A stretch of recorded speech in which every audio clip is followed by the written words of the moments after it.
back out to another theme park,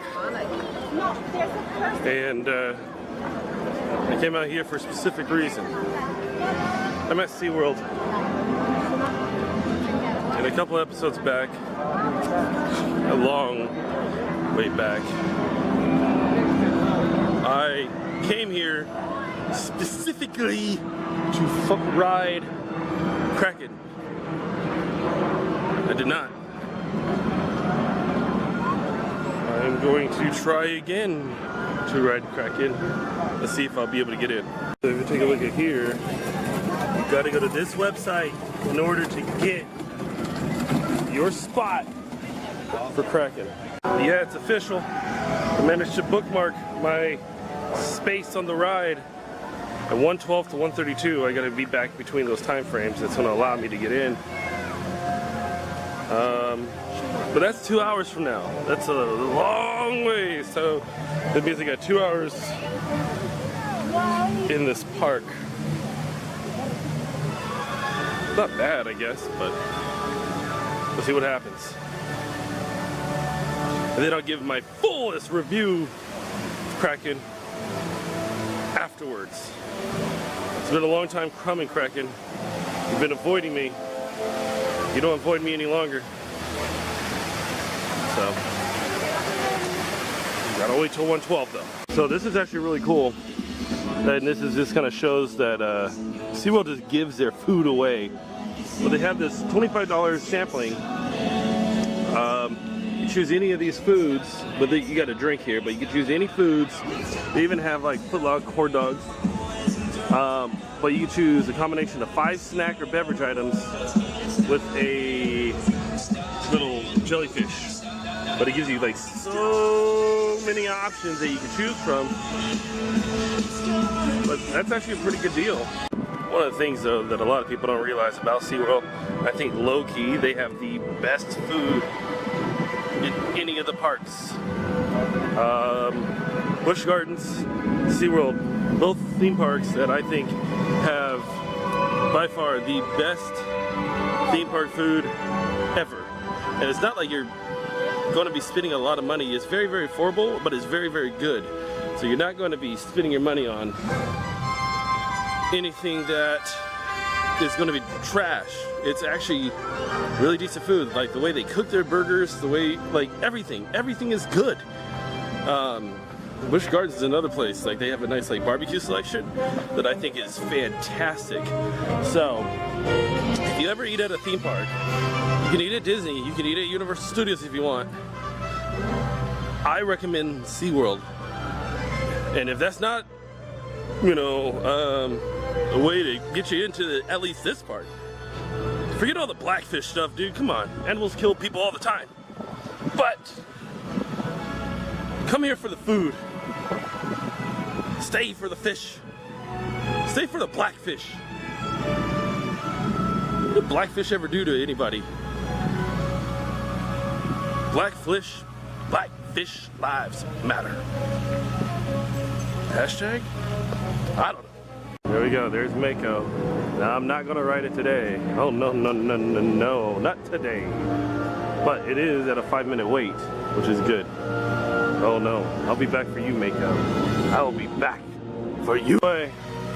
I'm walking right here, right above, look at that crane with, like they're building right below here, because again, they're having all of this. And that water ride is going right over there too, so I'm not able to see what's over that wall, but construction's happening.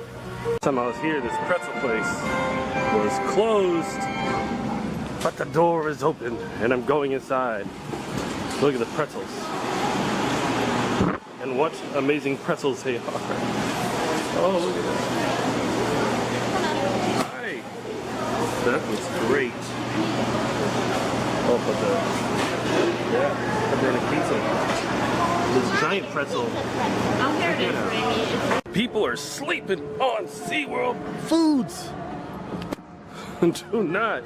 Those pretzels look really good. I'm not hungry right now, but man, those pretzels. I'll be back for them. Let me show you. I will be back for those pretzels. Oh, they look so good. They look so good. And there's Wild Arctic, the ride I hate so very, very much. That's a very good thing. Walk away, guys. You want none of this, do we? This ride is garbage. And I don't mind saying it out loud. Watching a video earlier and they were talking about Body Wars at Epcot. And how Body Wars was very similar to Star Tours. And then it was removed. It's kind of like right there by Ellen's Energy Ride. And it was a rougher version of Star Tours. This is a rougher version of Star Tours and Body Wars. It does not get better than that. It's a terrible ride. It's a complete terrible ride. So Kraken, you have a lot to live up to if you can be a better ride than Wild Arctic. This bird, what's up, buddy? How you doing? Oh, he's just eating. Yeah. So just in case you're a big fan of Minecraft, Seaworld. Oops. Selling Minecraft swords, mine swords, diamond swords, 8-bit swords. It's pretty cool. And they glow too. I really want to take a minute to talk about how confusing this portion is. So here, let's see, I'm trying to zoom in. So right here, there's your ride entry. Should be on this side, right? Non-riders should be on this side.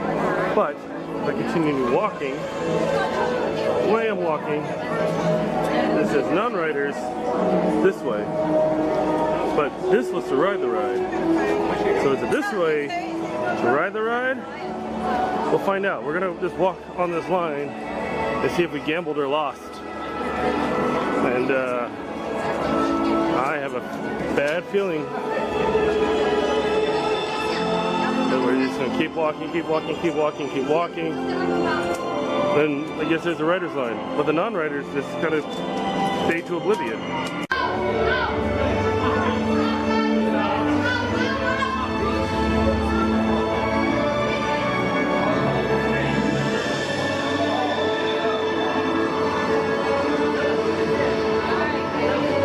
Fan of riding Arctic, the Empire of the Penguin, because when you get off the ride, not only you can see all the cool pinglings right here, there's pinglings everywhere, but it is nice and cold, way different than what you would experience outside where it's like really hot, really humid. Pinglings, nice and cool. I love this little area. Love this. So here's something you really should know. So you still gotta wait 25 minutes. So by the time I get on the ride, about like 10 minutes or so, from that point, I still gotta wait 25 minutes to get onto the ride.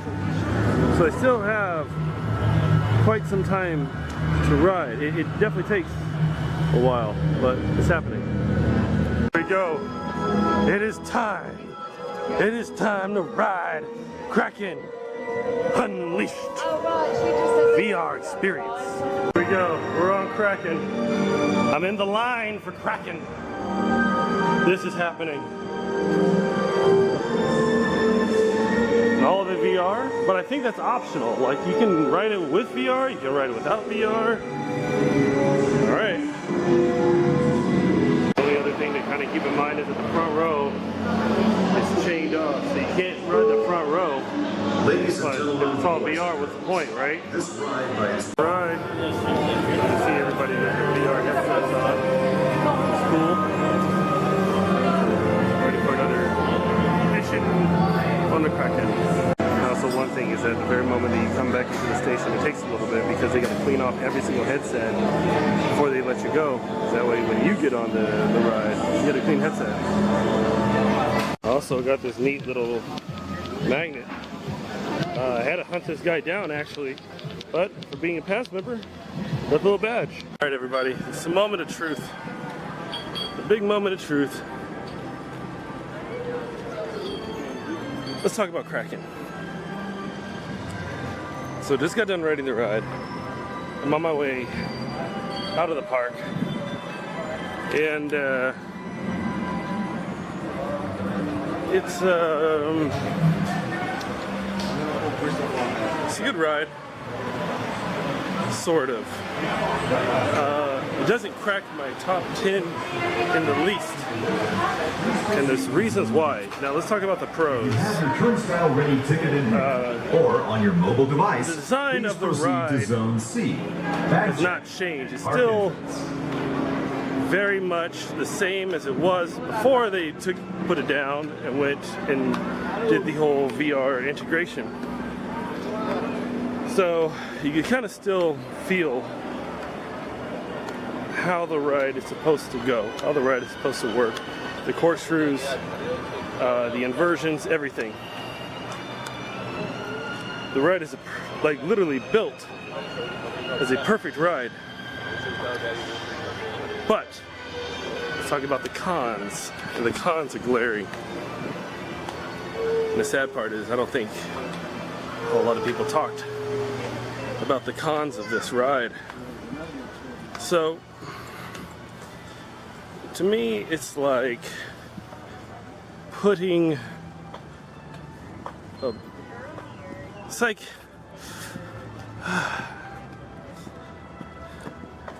the best way I could describe Kraken is it's like meeting the most beautiful person in the world. Meeting them for the first time, you see them that they're beautiful, but you put a bag over their head. I don't think